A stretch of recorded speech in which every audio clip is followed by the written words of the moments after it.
Yeah, I totally agree with that. Everybody has a different experience, and so I don't try to impose my story onto you. And each painting means a different things to the different audience.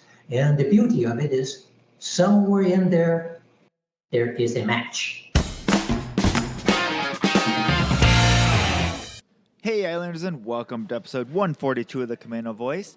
Today I speak with the featured Artist of the Month in the Loft for June. Please welcome Stephen Cheng.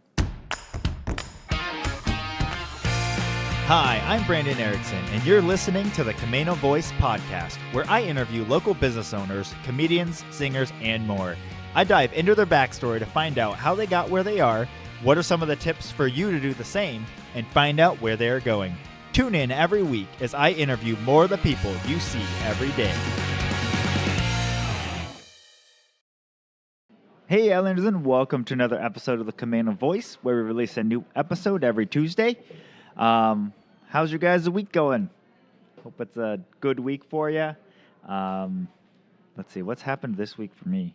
Well, my wife was out of town over the weekend. So yeah, getting back to life, and yeah, all the kids, remained healthy-ish this weekend. No new injuries to report, so that's good. So yeah, that was my week. And before we jump into this episode, I did want to apologize for the audio on this guy. We recorded over Skype, and for some reason, my Skype recorder did not. It deleted itself, and so I had jumped on the phone call with the guy before I realized this. So Skype does have a record function, which is what I used. But it wasn't the best quality, so I apologize in advance for that. But the interview itself was great. Steven was fantastic. It was fun getting to talk with him and learn a little bit about him and about his art style. He's got some really unique art, both in the style that he does, and then everything he does is based off pop songs, or not pop songs of today's days, but older ones that he's expanded on through his art. And so all of his art pieces that you look at, especially the ones at the Loft, if you re-listen to them with the name of the title of the art piece, if you listen to that song, you'll get more out of the painting. So we get into all of that and more, but it's fascinating the work he does with that. And it made me really want to go through and do all of that and listen to all the songs while looking at his art. So I'll be doing that probably coming up here. But Stephen is from Hong Kong initially, and I think I probably mentioned this before in the podcast, but I am terrible with geography, and to the point where there are times where I don't remember if things are cities or countries. So listening to the first part of this podcast, you will, if you know that now that I told you, you'll pick up that there's a moment where I realize I don't know if Hong Kong is a city or a country. So I'm asking questions to figure out that exact thing. So anyways, I figure out by the end it's a country, so we're good there. Or kind of a country. I know it's kind of in contention and all that stuff. But anyways, all of that, we get into all that. So without further ado, here's my conversation with Stephen Cheng. Voice, and today I'm here with the featured Artist of the Month in the Loft for June. Welcome to the podcast, Stephen Cheng. Hey, thank you. Thank you for inviting me. Yeah, thanks for joining me. So before we get started, tell us a little bit about Stephen. I am not a very traditional artist because so many people like to paint pretty things. Mm-hmm. I don't. I paint songs and I sculpt lyrics. Okay. The title songs, and you will learn more about what the painting is about. Okay. It's about the stories. Yeah. Very cool. So, where did you grow up? I grew up in Hong Kong, which is a place where East meets West. Okay. Why do you say that? It is a very international city, and you will see all kinds of cultures happen at the same time. And I still remember that you can listen to the American Billboard music charts and one song rise up the ladder, and 2 years later, you'll hear the same song rising up the European charts. Okay. Nice. Cool. How was that growing up in Hong Kong? Were you actually like in the main area or like outskirts? It is actually a main area, but Hong Kong is a very small place. Okay. The outskirts and main area is a lot closer than most people are getting used to. We actually currently living in the fifth most sparsely populated country in the world. Okay. Nice. So what was it like growing up in Hong Kong for you? It's quite different. We work a lot more in close proximities, high rises, very international food. You can have all kinds of stuff within walking distance. Okay. You look out the window, it is a sea of hair. Nice. So did you go to high school and everything in Hong Kong then? Yes, I did. Okay. Just from your experience of living there and doing that versus what you've seen here, what are some of the biggest differences you've noticed?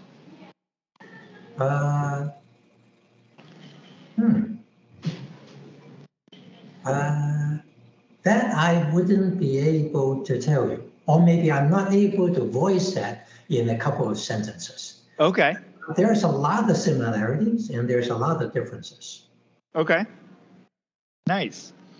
So, so in high school then, did you get started in the arts very young in high school and below? I learned speaking and art at about the same time. Okay. Nice. What were the first things about art that drew your attention? Like many, I use it as like a escape, and many kids like to have the way they pour the emotions on, and I like to do mine as well. I was the obedient little kid who draw on walls. Do you have old masterpieces on art or on walls then in your parents' house? The building is now torn down. Okay, got it. But actually, that's another difference. Things are a lot more temporary over there. The city reinvents itself in about 10 years. Wow. So they can build about a new high rise in about 3 months. That's crazy. So I'm assuming the town, like when you go back, it's not even close. Like people say that in America, they say that at different spots that they're like, man, it's not anything like it used to be. But there it must be literal. Yes, it's a lot more literal. I still remember that the downtown, there used to be a city hall. It's a gigantic building. We call it the city hall, and it's huge. No, it's not huge. It was huge. It was by the shoreline as well. The shoreline has moved. Okay. Now it's buried among much bigger buildings. Okay. It's called reclamation. You flip a hill and you put it upside down and you make more land out of it. So the shoreline has moved. Wow. Okay. So they do like major geographical changes and stuff. And the city have learned how to do different things at a different time as well. You may remember when you were very young, Hong Kong was famous for making plastic goods. Mm-hmm. For a certain point of time, it was famous for making electronics. Yep. At a certain time, it was famous for making clothes. For a certain time, everything we wear was made in Hong Kong. Yeah. The factories are all gone now. Okay. The factory days came and the factory days gone. Wow. So what's its main commerce and stuff now? It is currently a financial center. Okay. It is made of a lot of banks. Okay. It is a stable stock market. And so a lot of foreign investors like to set up their companies there. Got it. Okay. So as the people over there, they have to relearn everything they used to do after about 10 years. Wow. So is it kind of on a 10-year cycle where it kind of evolves every 10 years? In a nutshell, yeah. Wow. That's crazy. Whatever used to work, it does not work. Wow. And Yeah. it's a good thing though, because with changes, it comes with prosperity. Yep. Well, and like in a smaller country or smaller areas, you have to be inventive in how you continue to expand and grow. Because if you have more land, you can always just move and keep shifting around and building out. But if you don't have that more land, you've got to be creative in how you do that. Good point. It is a city with 8 million people, so it's slightly smaller than New York. It is a piece of granite. So there's no natural resources. Yep. Everything ships in, everything ships out. So everybody need to keep on thinking about how do you add value to the things that comes in and how to ship it right back out. Yep. This is how you earn your food and water, by the way. Yeah. Very, very cool. So upon moving away from there, then what are some of your favorite types of food and stuff that you were able to get there that you're not able to get here or harder to find? Quite a bit, because it is a very international city. Mm-hmm. So food is a lot more mixed up over there than it is here. Yeah. What were some of your favorite ones that or like favorite ethnicity foods types? There is everybody grow up in certain food, and I would consider it comfort food, which is quite typical to local food. It is a mix of East and West again, and that you cannot easily get over here. Okay, nice. All right, so so since you started art at such a young age, did that continue through high school? Yes, it did. And was it something you were really like deeply pursuing, or was it kind of a side hobby that you just continued to do? It's a side hobby that never died. Okay, nice. So when you were ready to graduate high school, what did you end up doing? Did you end up looking for college, or did you enter right into the workforce?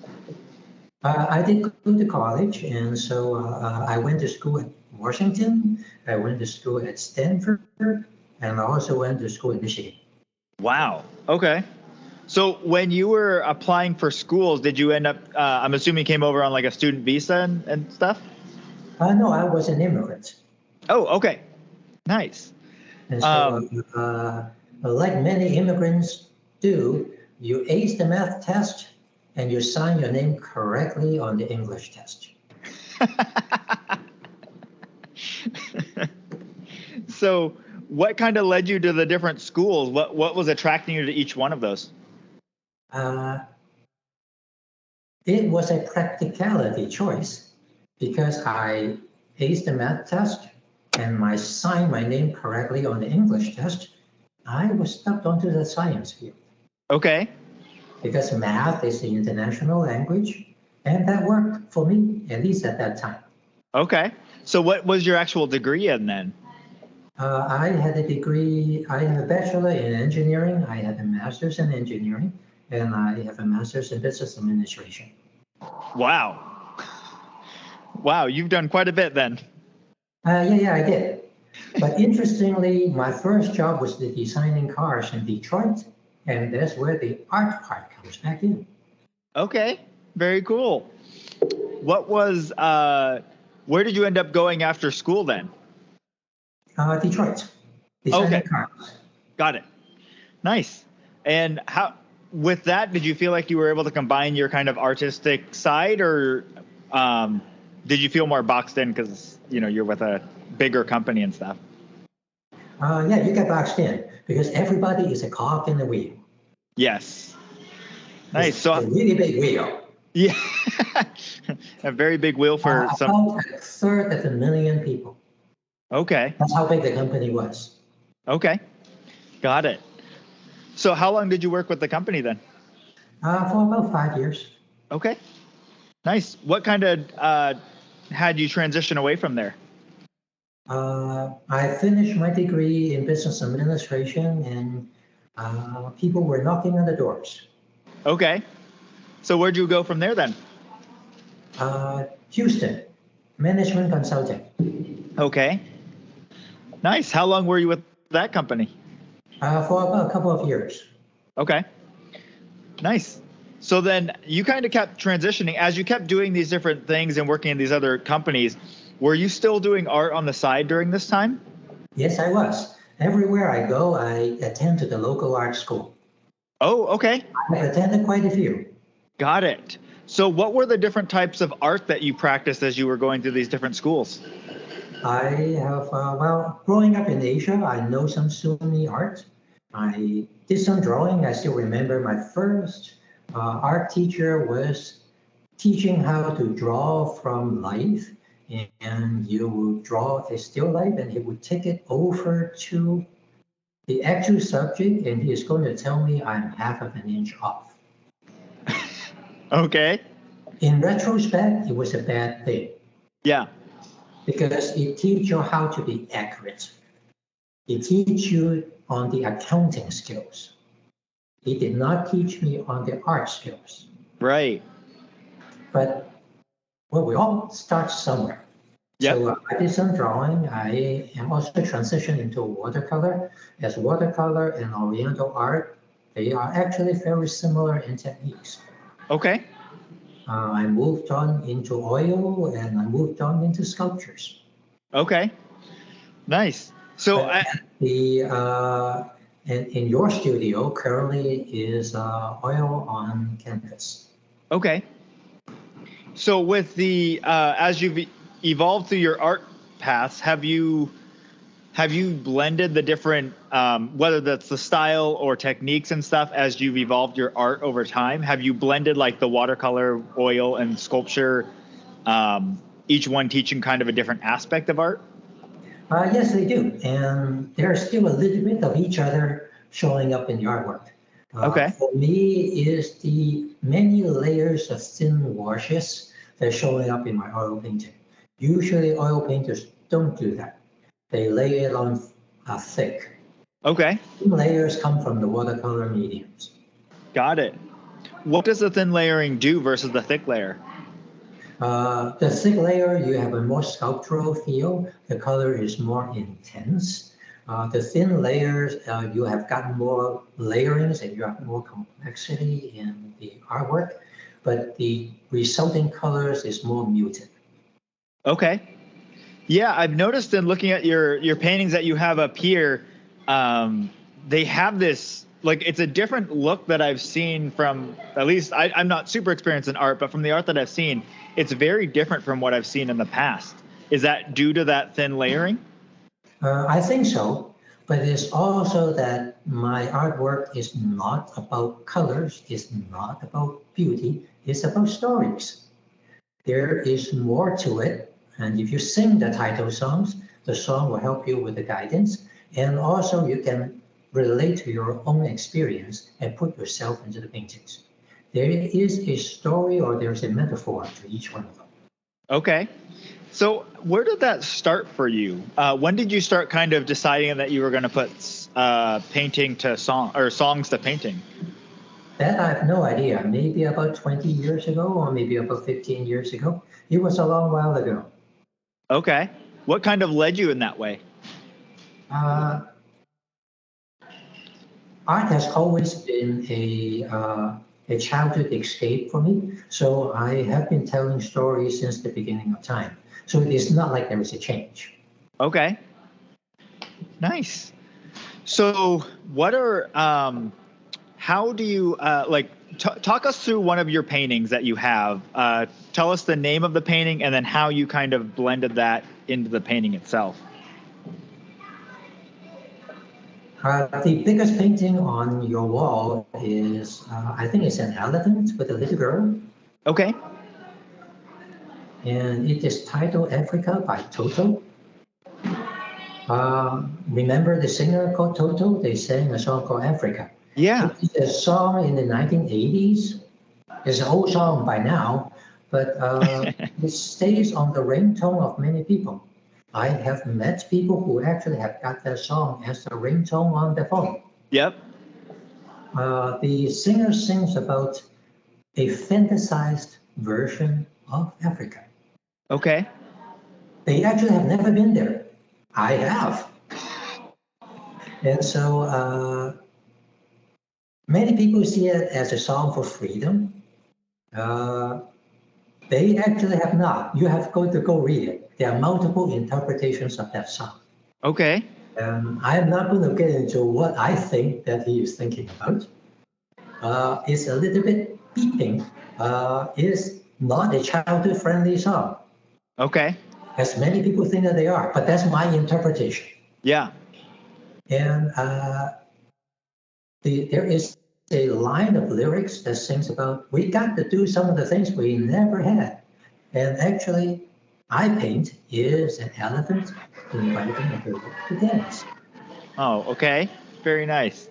But actually, I think that the singer was singing about something else. Okay.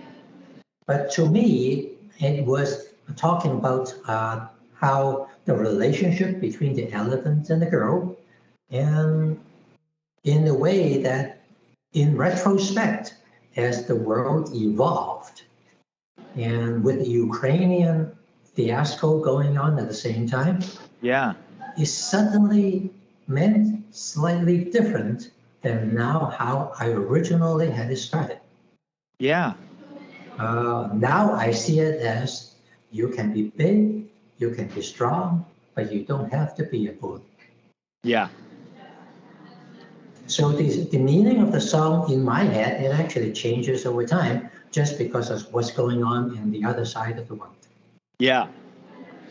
Yeah, and I feel like that's kind of the beauty of music and art in general, is that it's not concrete. It's not 1 + 1 = 2. You have this evolution of it, and even if you take songs, for example, when they're written and what they're written for, as you evolve over time and as things change in the world, they take on new meanings. And I think you see that even in like social media culture with like TikTok. You see these old songs come back from way back when, well, not that old, but songs from my generation or older, and these young kids are dancing to like, oh yeah, I just picked up this song. I don't know when it was made. And they put a new spin on it, and the song goes along with whatever their dance or their skit is, and it just puts a new spin on that song. Yeah, I totally agree with that. Everybody has a different experience, and so I don't try to impose my story onto you. And each painting means different things to the different audience. And the beauty of it is somewhere in there is a match. And that's usually when the customers like my paintings. And they have a similar experience and it means something to them in their lives. Yeah. Yeah, I've definitely experienced that when it comes to songs where, you might hear a song 100 times, but then finally you're going through something and you hear that song again and it resonates completely different than it had ever before. I so agree with you. Yeah. Very cool. So you kind of evolved from water to oil and then sculpture, and you've kind of continued to do them all. Where did you get started in sculpture painting? Because I know that's not what you brought to the Loft, but that's kind of where you have been moving towards, right? Yeah, sculpture is difficult to show at the Loft. And because you have got lots of people walking around, you need protection for the sculptures, and then it gets big, it gets clumsy. Yeah. But one good thing about sculpture, it has 4 sides. Yeah. So you can have multiple variations of the same idea. That's the beauty of it. Mm-hmm. And so once in a while, when I try the painting and I try it a second time, it still doesn't give the feeling or the meaning I'm looking for, I throw it over to the sculpture department, and voila, sometimes it works. Okay. So as you've started doing sculptures, then have you followed that same path of creating sculptures based on songs? Yes. The sculptures is the 3D versions of my paintings. Okay. A lot of the times you'll find the same subject, the same idea, reinvent himself in a different way. Okay. Nice. Someday I'll bring them in. Yeah, that would be awesome. So what are some of the sculptures you've made currently? I saw on your Instagram recently you were working on one. I think, is it the one that you have in the background right now? Yeah, that's called Somewhere Over the Rainbow. Okay. Will your audience be able to see it on the podcast? Probably not, right? No, but I will link to your Instagram to that post so that they can look at the show notes. So talk us through what was kind of the idea behind that one then, and how does it connect with the song? The song Somewhere Over the Rainbow was, I think it was voted the most important song for the last century. Okay. It's a children making a wish. Somewhere over the rainbow, bluebirds fly. Birds fly over the rainbow, why oh why can't I? The lyrics goes like that. Yep. And the sculpture actually is the same thing. It's about the little kid crying over his own head, releasing the bird, kissing the bird, and set the bluebirds fly. Okay. And you can also notice that he is sitting on the chimney top is in the song. Okay. Very cool. I love that connection that you have with taking the song and then having the art. And it really makes me want to like go through, especially some of the pieces you have on the wall, kind of listen to the music as I'm looking over your artwork to kind of see how they all connect in. Yeah, very nice, very nice. If you place more attention to the paintings, there's a QR code to the lower left. Okay. And the QR code, YouTube will play the song for you. And so therefore, you can listen to the song and look at the painting at the same time. Very cool. That's awesome. I love how you've continued, kind of meshed it all together. Nice. So. Yeah, thank you. Very cool. So it seems like the sculptures have been your latest thing. Are there other forms of art that you're really interested in kind of learning and exploring more? I actually want to put more sculptures into my paintings and more paintings into my sculptures. Someday they will become one. Okay. Very cool. All right. So tell us a little bit about the different pieces that you're bringing to the loft. You already talked about Africa and the elephant painting. What are some of the other ones that you're bringing? The runners. I've got 3 running paintings in the middle. They are kind of small. People who run understand it quite a bit. Okay.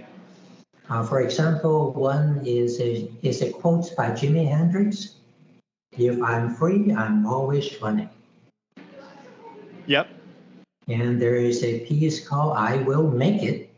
It is a woman doing a mad dash in the middle. Okay. And also there is a quote by, I think, what is her name? A very famous talk show host. Get out what you put in. Okay. Yep. Oprah Winfrey. Oh, yes. And so, she said that, and that becomes that painting. Get out what you put in. And the people who run understand it. Yeah. Painting is a good metaphor for life. To get out of it what you put into it. Mm-hmm. Yeah. Very cool.